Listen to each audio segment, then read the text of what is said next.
Well, the polling has been very peaceful in both the states of Meghalaya as well as Nagaland. Nagaland is known for insurgency, but till the last report which we have till 2 p.m. we have seen that the voting were very peaceful in Nagaland, and Nagaland, as far as the official records, there has been 49% voting till 2 p.m. That is what we have on the voting front from Nagaland. But in Meghalaya, the percentage is slightly higher. It's 51% till 2 p.m.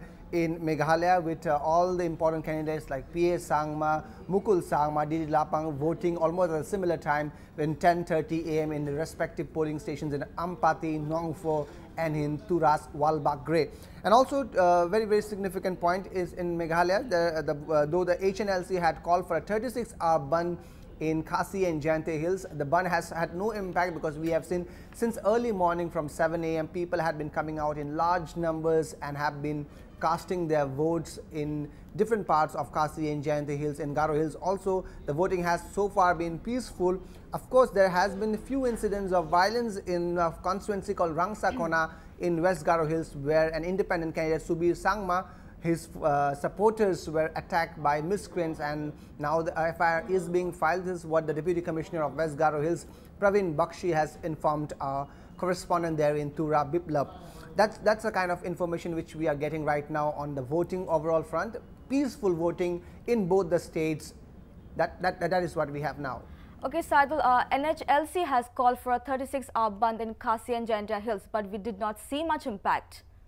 Yes, that's what I've been saying, that in Khasi and Jayante Hills, the Khasi outfit HNLC had called for a ban, but it had not much impact, because we know in Meghalaya it's almost a kind of festival. When it's election, it's almost a festival like anywhere in India, but in Meghalaya especially it's about food, it's about festivities, because when we see voting, people come out in large number. After casting their votes, they go to their respective candidates' places, houses, where they enjoy in feasting and merriment. So voting has always been a kind of celebration in Meghalaya, and people have been celebrating their right to democracy as they're exercising their franchisee.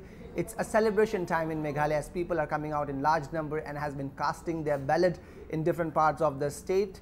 I may sound repetitive, but it is also very important to note that in Meghalaya, money also plays a very pivotal role in terms of voting, and that had its impact, though we cannot officially say that it is a violation of code of conduct, because we are not being able to get information on whether people have been caught while distributing money or not. But exchange of money is where it goes on in almost every nook and corner of the state in Meghalaya, and people take it as a festival kind of spirit, and they come out in large number to exercise their franchisee. If you see the 2008 voting outcome, it was around 70% plus, and now we are saying that till 2 p.m. it was 51% in Meghalaya.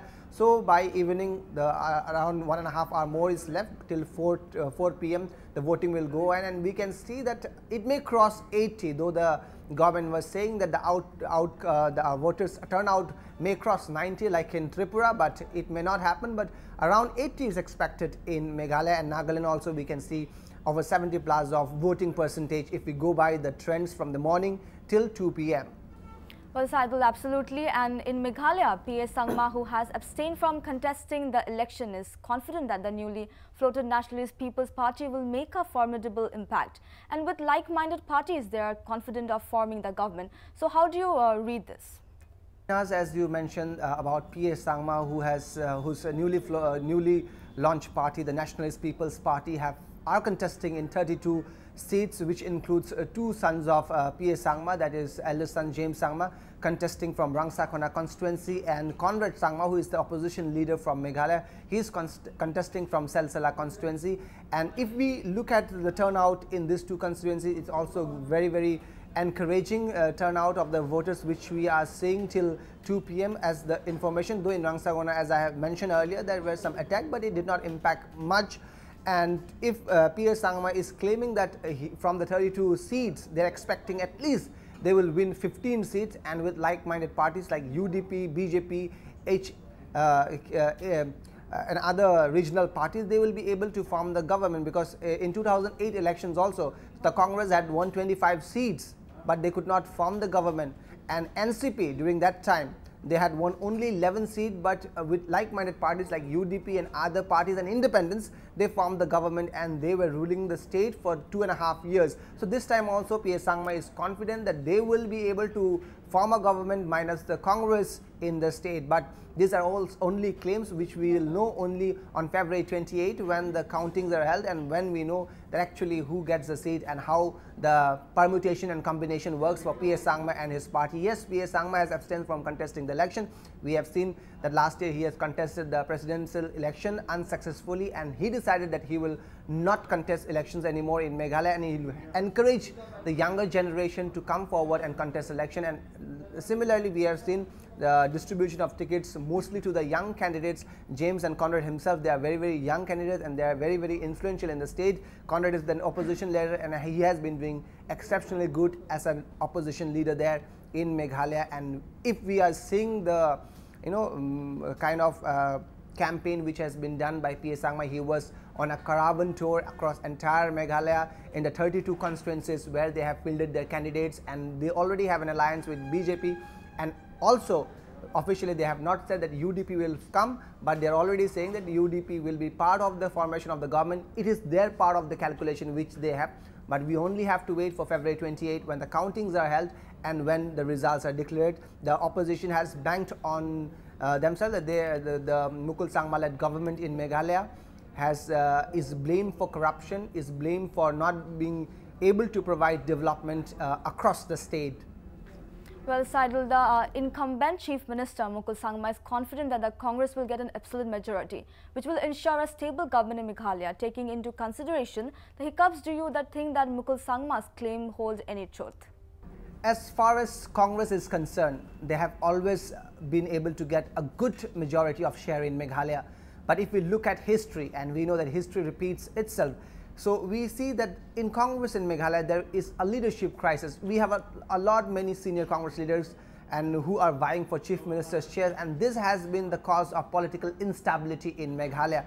So if today last election also we see that Congress had 25 seats, but they could not form the government. Now also the Congress is confident that they will be getting an absolute majority in the 60-member house. They are confident that they will cross the halfway mark, that is 31 seats. And if that happens, the Congress will form the government. But again, the instability factor remains because dissidence is always there in Meghalaya. We have on one hand the veteran Congress leader Didi Lapang on one hand, and we have the incumbent Chief Minister Mukul Sangma on the other hand. And we are seeing that there are already internal fightings. There have been hiccups.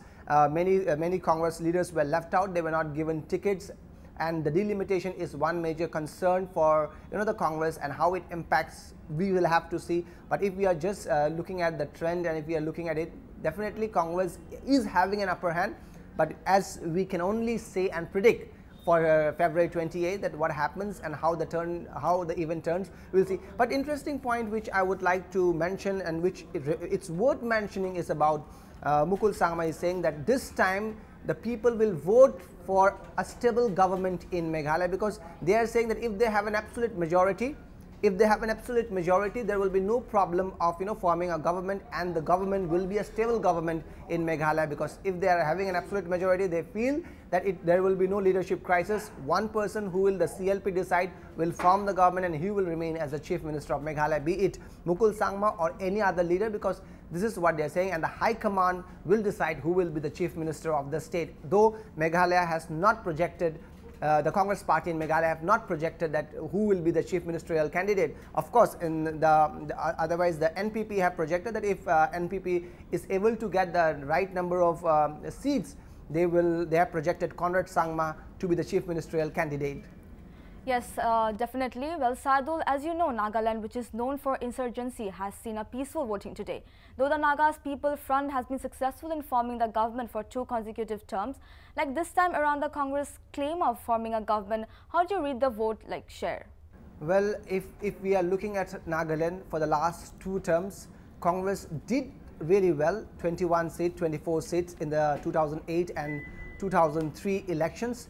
But they could not form the government. The regional party led by Nifurio, the Naga People's Front, has been able to form the government for the last 2 consecutive terms. Of course, now this time we have the former governor of Maharashtra and Karnataka, S.C. Jamir, who is also the former chief minister of Nagaland.